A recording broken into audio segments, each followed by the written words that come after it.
Hello, Steve White, Steve Arts 89. Well, I went to see Scary Stories to Tell in the Dark. I wasn't planning to see it. I was planning to go see the Brad Pitt sci-fi movie, what the hell ever that was called, Ad Astra or whatever.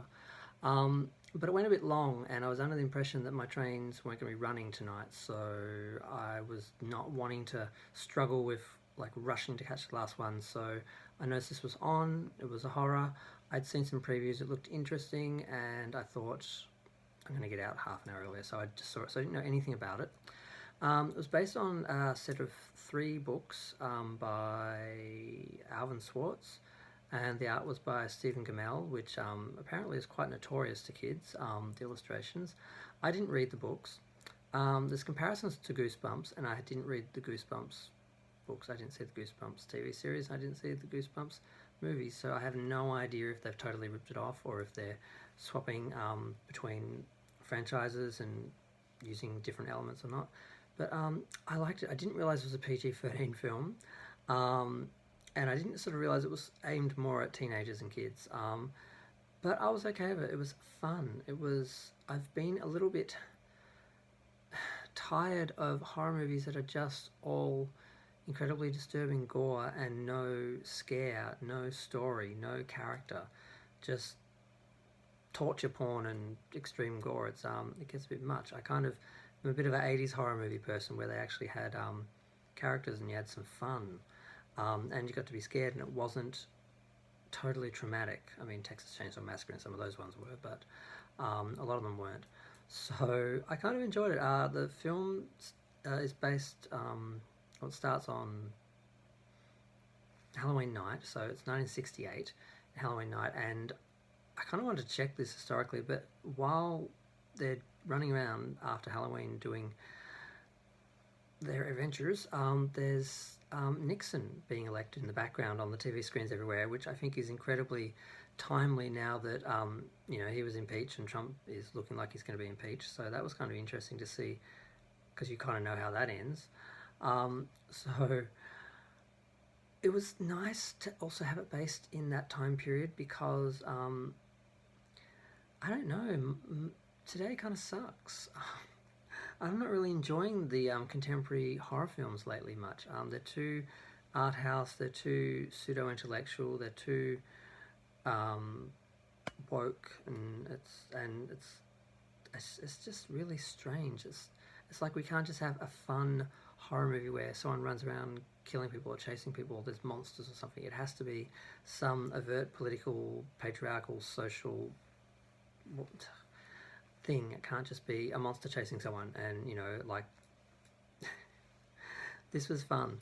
There were several monsters. The pale lady looks very disturbing in the images which I saw, but the actual pale lady kind of looks a bit too cartoonish. I mean, the CGI and makeup, the quality is good, but the design is a little bit soft. I think they were pandering a little bit too much to the PG-13 sort of rating and whatever crowd they were trying to get. So I don't know. I mean, the Jangly Man was kind of scary because how do you fight a zombie that can fall apart and reform? And although it was a little unclear to me in the movie where this character came from, apparently he was a character from a story that what was his name? Ramon. Ramon was told at a campfire tale or something, the story of the Jangly Man. So that's where that came from. So okay, basically, if you don't know the story is fairly simple, which is good. Basically, Halloween night, a bunch of losers. It's a little it losers club.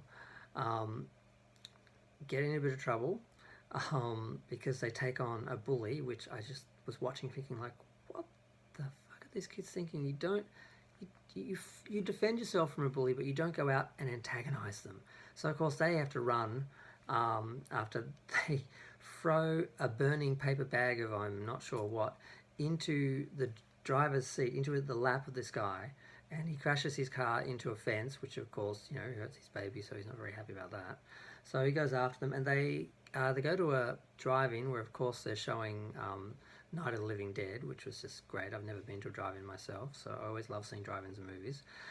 And they jump in this random guy's car who actually is, we find out later, a draft dodger. He's Mexican. His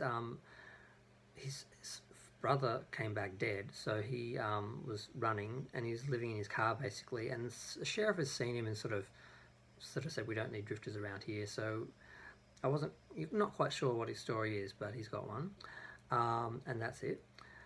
And he befriends Stella, who's the main character, and she kind of rewards him for protecting them by taking him to the local haunted house where there's a story of God, what was her name? I can't remember. I've got a bunch of notes in front of me. Sarah Bellows. Yet I can't see the name. Sorry. Sarah Bellows. Too many names.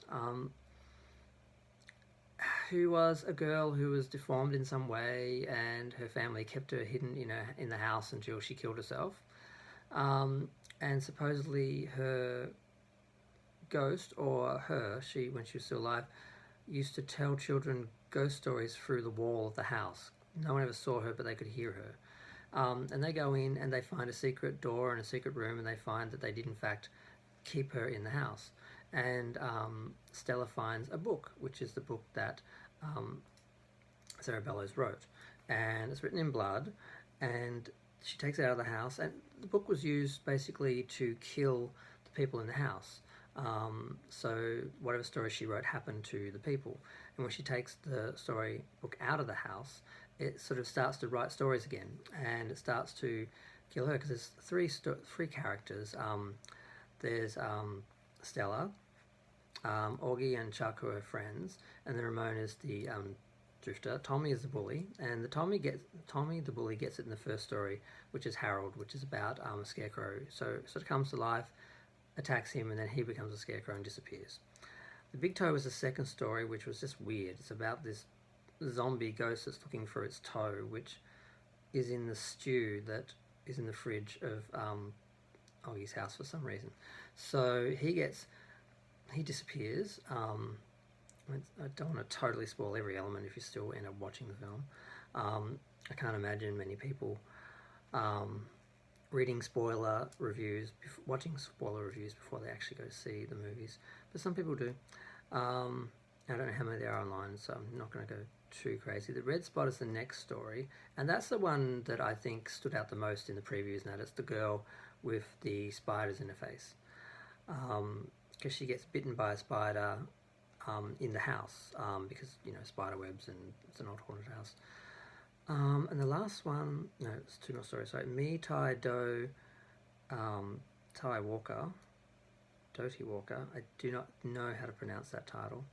And the last one is The Haunted House. So those are some of the stories that were in the books that they used for the film, because I kind of knew it was a short story film, and short story films can be bad because they're just like stories tacked together with nothing to really link them.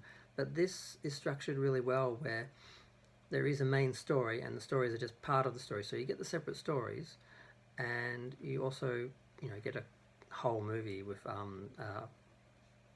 contained ongoing story, as unlike some, because I like short stories, I like short story movies, and a lot of the short story films, they just have the weakest links to join all the stories together and tell them in one thing. Some don't even bother, thank God, because sometimes when they try and make it one story, it just really doesn't work. So, what is there? Just looking over my notes, I think I've covered everything. Basically, it's fun, it's a little scary, there's a lot of tension. There's a really good, the build-up for all the scares and for the stories and for the characters is really good, because there really isn't a payoff, because there isn't the gore and that you would get from M or R-rated movies. So they had to work on the characters and the stories and the psychological and the themes and the tone, and that's something that is sadly lacking from a lot of horror movies because they're all about the gore. They just go straight to chopping someone up, and you don't get any time to get scared or get engaged in anything. So I think that's what I like about it the most, and I'm kind of surprised that I liked it that much, and that sort of like a kid's story would work so well for someone who's a fairly seasoned horror buff who's seen everything and has been watching horror movies since I was 12 or 11. Yeah, the first one I saw I was 11. First real horror movie I saw that I really like watched and that wasn't like on TV and had the bad bits cut out. Yeah, so I thought the design of the monsters was a little bit toned down, but the actual quality of the CG and the makeups was really good. I don't know if it's a Goosebumps ripoff. Some people are saying it's sort of an older version of Goosebumps, but I don't know, so I don't know. Now, I'm not going to be able to say his name. Guillermo del Toro, I cannot say his name. He was the producer, so there was a sort of level of quality we knew we were going to get. And the director apparently did another film, which I now want to see, called The Autopsy of Jane Doe. Andre Audral, not sure how to say any of these people's names. Apparently he did a really good film in The Autopsy of Jane Doe, so I really want to see that now because the direction was good, and like I said, the direction and the storytelling and the characters and the acting was what the film was about. It wasn't about the gore and the monsters so much, which was a nice change. You actually got a bit invested. I actually wanted Ramon and Stella to actually end up together in that, and I wanted them to kiss at the end because there's a moment where where it all ends and they're just hugging each other, and I thought, oh, they're going to kiss, and I thought they're going to have a nice little kiss. It doesn't have to suddenly turn M15 or anything, but they just hugged each other. I'm like, I guess it was made for kids. That's okay. The actors were all really good. The kids are all really good because sometimes, you get a star who can't act who's just there because they're a name, but that wasn't the case with any of these. And I really did enjoy seeing Tommy the Bully get it because he just was your typical creepy white bully teenage high school jock guy. And I don't know, but I think the scariest thing overall for the whole film was seeing Nixon just on the screen all the time. All throughout the film you see his election campaign and him winning and all that, and it's kind of scary even though you see how it ended up and you know how it ended up, and they didn't get stuck with him.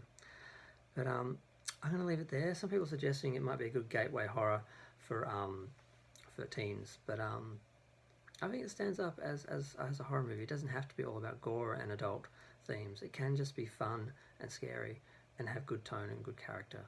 So I'm happy I saw it, and I'll see the other sci-fi movie next week, I guess. Oh, no, I'm seeing Joker. Have to see Joker. But okay, well, thanks for listening. If you did, if you have any thoughts on the film, please feel free to share them. I would suggest seeing it. It's a lot of fun, and in a good horror movie way. Thanks. Bye.